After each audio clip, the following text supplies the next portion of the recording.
আসসালামু আলাইকুম, সবাইকে স্বাগতম, শুভেচ্ছা জানাচ্ছি আজকের আলোচনায়। তো আজকের আলোচনার বিষয়টা হচ্ছে যে উপদেষ্টা নিয়োগে অসন্তোষ এবং নানান ধরনের সমালোচনা সৃষ্টি হয়েছে, তর্ক বিতর্কের সৃষ্টি হয়েছে। সো এ বিষয়ে আজকে কিছু কথা বলতে চাচ্ছি। তো পার্সোনালি বিষয়টা হচ্ছে যে ফারুকীকে সংস্কৃতি মন্ত্রণালয়ের উপদেষ্টা হিসেবে নিয়োগ করা হয়েছে। তো বিষয়টা মূলত ফারুকীকে নিয়ে ব্যাপক আকারে তর্ক বিতর্ক হচ্ছে।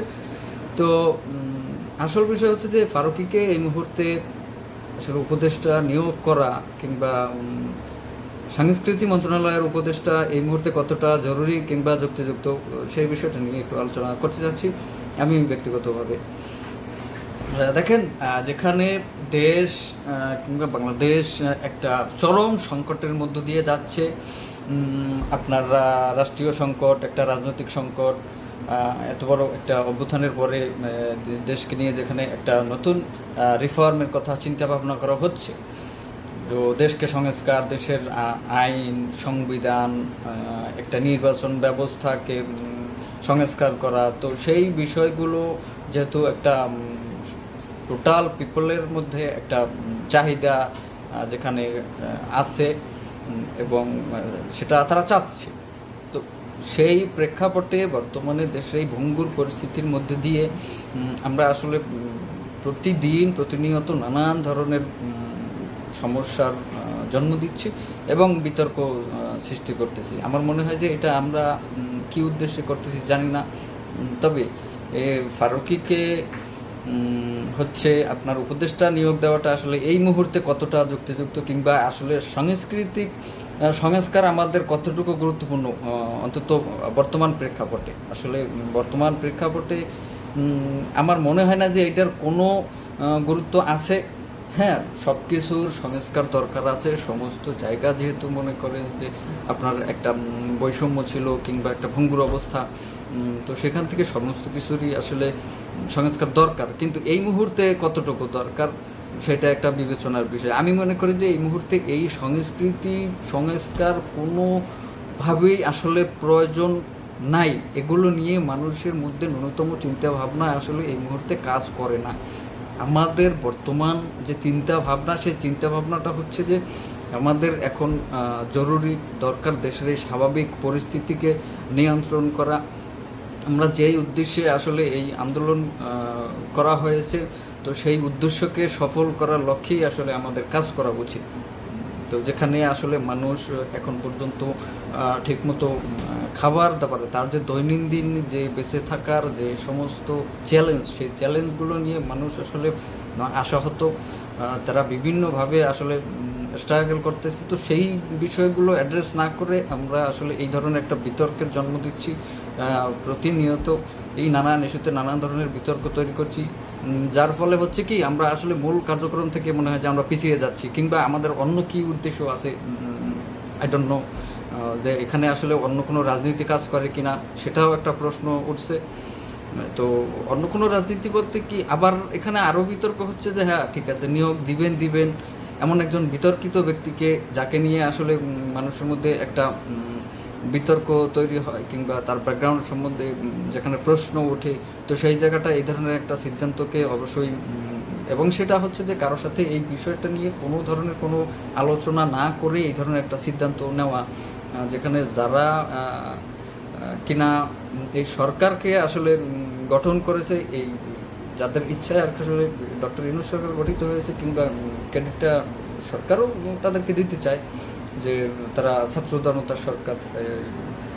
তো সেই ক্ষেত্রে এখন তারাও এর বিরোধিতা করছে যে তাদের সাথেও এই বিষয়টা নিয়ে কোনো রকমের কোনো আলোচনা হয় নাই। তাহলে সরকারের উদ্দেশ্য কী? নিশ্চয়ই এখানে কোনো একটা ভিন্ন উদ্দেশ্য থাকতে পারে বলে কিছু কিছু ধারণা অবশ্যই ইতিমধ্যে তৈরি হচ্ছে। তো আমরা আসলে কেন এই সমস্ত ধারণার, এই সমস্ত সংকটের জন্ম দিচ্ছি আমি জানি না। আসলে আমাদের উদ্দেশ্য কী? তাহলে কি আমরা আবারও সেই বিগত অবস্থায় ফিরে যাচ্ছি কিনা, যে আমরা যে অপরচুনিটি, যেই সুযোগটা পেয়েছিলাম সেই সুযোগটা আসলে আমরা কি হাতছাড়া করতেছি কিনা, আমাদের কর্মকাণ্ড কিংবা আমাদের পরিকল্পনায় কি আসলে সেটা প্রকাশ পায় কিনা, এটা একটা বিষয়।